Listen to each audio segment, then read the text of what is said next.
میں یہاں پر سوالات کے جواب دینے سے پہلے مدینہ شریف اور جدہ میں کچھ سوالات جو مجھ سے پوچھے گئے تھے میں سمجھتا ہوں کہ وہ وضاحت طلب رہ گئے اور وقت مختصر ہونے کی وجہ سے یا کسی وجہ سے ان کا جواب کا محقق نہیں ہو سکا. اس میں پہلا سوال یہ ہے جو کسی صاحب نے ویڈیوگرافی کے تعلق سے پوچھا تھا اور اس میں 3 سوالات تھے. نص شریف کی تعریف پوچھی تھی اور فوٹو کی حرمت پر نص شریف معلوم کی تھی کہ کیا کوئی اس میں نص شریف ہے. اور پھر تیسرا سوال یہ تھا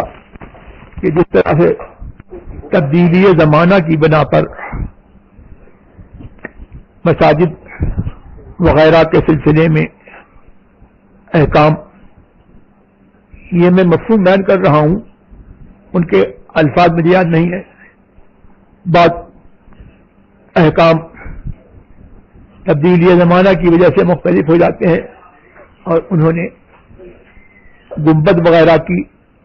مثال دی تھی. تو اسی طور پر انہوں نے یہ پوچھا تھا کہ کیا ویڈیو کے سلسلے میں یہ نہیں ہو سکتا. تو نص شریف کے بارے میں تو مجھے یہاں زیادہ کچھ نہیں کہنا ہے. مجھے محسوس یہ ہوا کہ یہ سوال کسی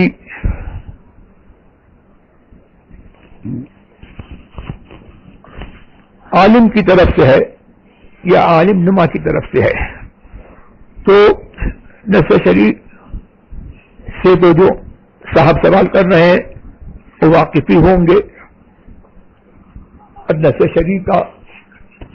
اصل اطلاق کتاب و سنت کے ان کلمات پر اور ان عبارات پر ہوتا ہے جن کا مفہوم صاف، واضح، صریح اور قطعی ہو. اور اس کے علاوہ فقہا اور ائمہ اور علماء کی جو عبارات صحیحہ ہیں ان کو بھی نص اور نص شریف سے تعبیر کیا جاتا ہے، اس لحاظ سے کہ علماء اور ائمہ اور مفتیان کرام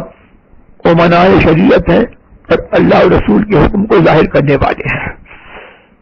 مجھے اس پر بڑا تعجب ہوا کہ انہوں نے یہ پوچھا کہ ویڈیو اور فوٹو کی حرمت پر کوئی نص شریع ہے. یہاں پر میں وہ نص شریع تو نہیں بتاؤں گا اس لیے کہ بخاری میں اور مسلم میں اور متعدد کتب احادیث میں اور زواجر ابن حجر رضی اللہ تبارک و تعالی عنہ کی اس میں بہت ساری نصوص شرعیہ کو اور احادیث مبارکہ کو اور بعض آیات سے بھی اس کی حرمت کو انہوں نے ثابت کیا ہے. یہاں پر میں ان کو یہ مشورہ دوں گا کہ اگر ان کی رسائی ان کتابوں کی طرف ہے تو ان کتابوں کی طرف رجوع لائیں، اور نہیں تو کم سے کم عطاء القدیر جس میں اعلی حضرت رضی اللہ تبارک و تعالی عنہ نے حضور سرور عالم صلی اللہ علیہ وسلم کی عطا سے اور اللہ تبارک و تعالی کی عطا سے، اور اس کا نام ہی عطاء القدیر رکھا کہ اللہ کی عطائیں فی حکم تصویر کے حکم میں،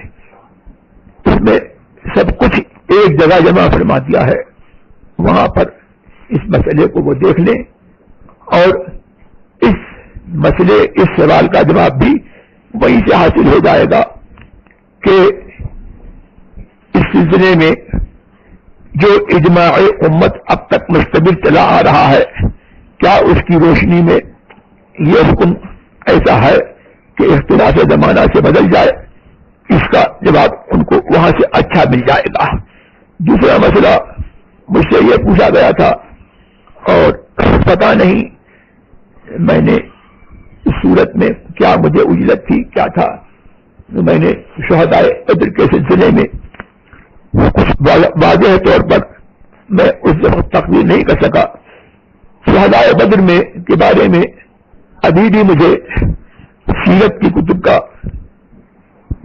مطالعے کا موقع نہیں ملا، اور جہاں تک مجھے یاد ہے 13 شہداء بدر کی تعداد ہے۔ اور تیسرا سوال یہ تھا جو انگریزی پوچھا گیا تھا